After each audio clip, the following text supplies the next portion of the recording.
Hola, bienvenidos al podcast de Beck Advisors, donde compartimos información sobre noticias, eventos y análisis de lo que está pasando en el mundo de las finanzas, la economía, las inversiones y los mercados en general. Todas las semanas, un nuevo episodio con diferentes protagonistas de nuestro equipo o invitados especiales. En Beck Advisors, nuestro objetivo es acercar a nuestros clientes las alternativas más convenientes para lograr sus objetivos financieros.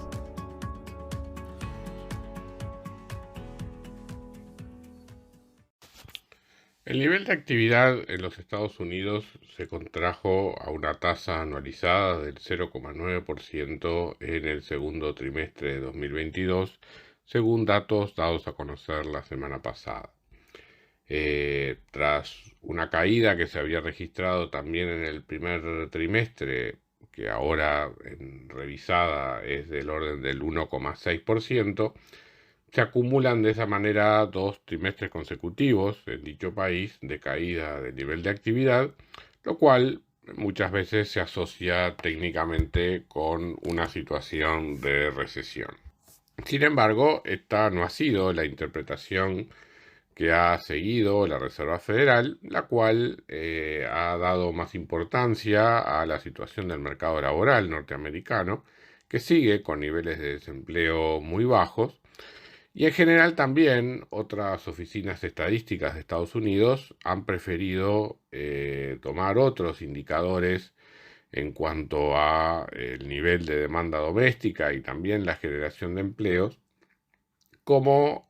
una medida más apropiada para diagnosticar si la economía norteamericana está en recesión o no. De hecho, cuando nosotros analizamos los datos del primer trimestre, habíamos visto que la contracción de actividad era un fenómeno que se asociaba fundamentalmente a la epidemia de casos de COVID, especialmente en la variante Omicron, que en líneas generales había conducido a cierres parciales de muchos establecimientos comerciales e industriales, un fenómeno que también observamos, por ejemplo, en nuestro país durante el primer trimestre del año. Sin embargo, más allá de la caída en el nivel de actividad,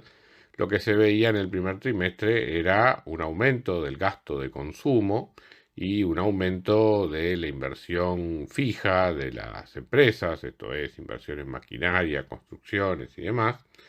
lo cual era consistente con una visión de que la economía, en términos de demanda, seguía en una situación de expansión, pero limitada por una oferta que por razones coyunturales se había comprimido, y entonces la contrapartida de ese aumento en la demanda era una caída en inventarios y un mayor déficit comercial. Para el segundo trimestre del año,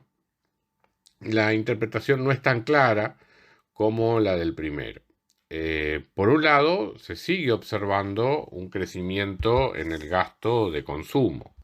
Este habría crecido en el segundo trimestre un 1% respecto del trimestre anterior a tasas anualizadas, fundamentalmente en los sectores de servicios, aunque con una caída en el consumo de bienes. Pero en lo que tiene que ver con la inversión privada, la inversión fija en este trimestre sí tuvo una caída del 3,9%, luego de haber crecido al 7,4% anualizado en el primer trimestre del año. Aquí ya es menos clara la interpretación. Esto, por lo general, cuando la inversión privada empieza a contraerse, eso es un indicador de que las perspectivas de los negocios no son buenas. Con lo cual aquí ya no tenemos una descripción tan clara de la situación como la que teníamos en el primer trimestre. Obviamente en materia de inventarios, ahí sí se sigue dando una caída como en el primer trimestre, lo cual es consistente con un exceso de demanda. Y en materia de comercio exterior volvemos a tener una señal un tanto confusa. Si bien las importaciones aumentan, como había ocurrido en el primer trimestre, aumentan a una tasa mucho menor. Básicamente se desaceleran de 19% anualizado a 3%, o sea, una desaceleración muy fuerte entre un trimestre y otro. Y lo que llama la atención es un muy fuerte crecimiento de las exportaciones de Estados Unidos en el segundo trimestre del año. Por lo tanto, cuando uno hace el conjunto o la mirada general de todos estos datos,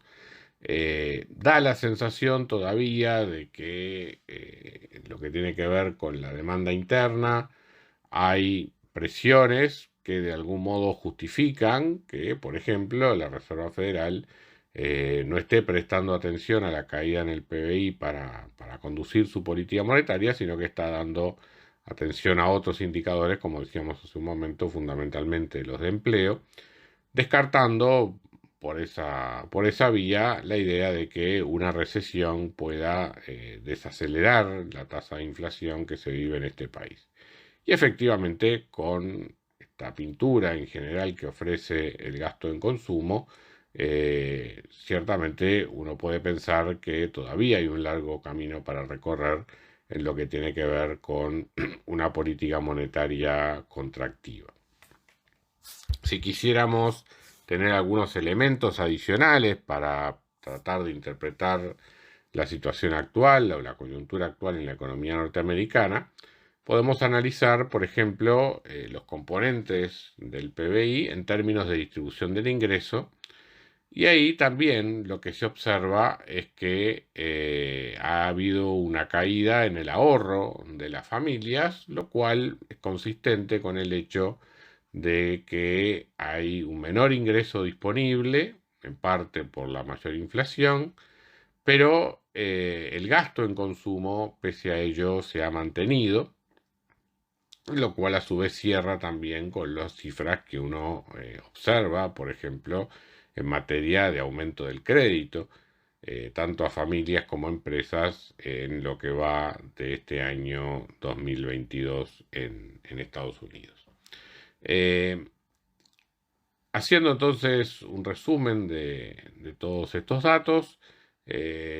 encontramos una caída en el nivel de actividad que no podemos atribuir claramente a una desaceleración en la demanda. De hecho, algunos otros indicadores como las encuestas de expectativas empresariales, si bien dan una desaceleración respecto de trimestres anteriores,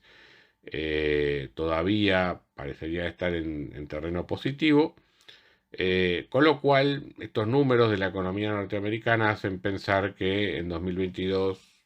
cuando tengamos todos los datos del año, probablemente encontremos no una caída en el producto, sino una desaceleración en el crecimiento respecto a 2021. Por otro lado, cuando uno esto lo cruza con los datos de empleo, se refuerza esa idea de que la economía norteamericana, más que en recesión, está en una situación de desaceleración, y sobre eso es que, en definitiva, vamos a tener que interpretar las decisiones de política monetaria por parte de las autoridades de Estados Unidos. Muchas gracias a todos por escuchar otro episodio del podcast de Beck Advisors. Te invitamos a compartir este podcast con tus amigos, colegas, dejarnos tus comentarios o reviews y seguirnos en nuestras redes sociales Instagram, Twitter, LinkedIn y también nuestro canal de YouTube. Visítanos en nuestro sitio web beckadvisors.com para leer nuestros informes, reportes y conocer más sobre nosotros.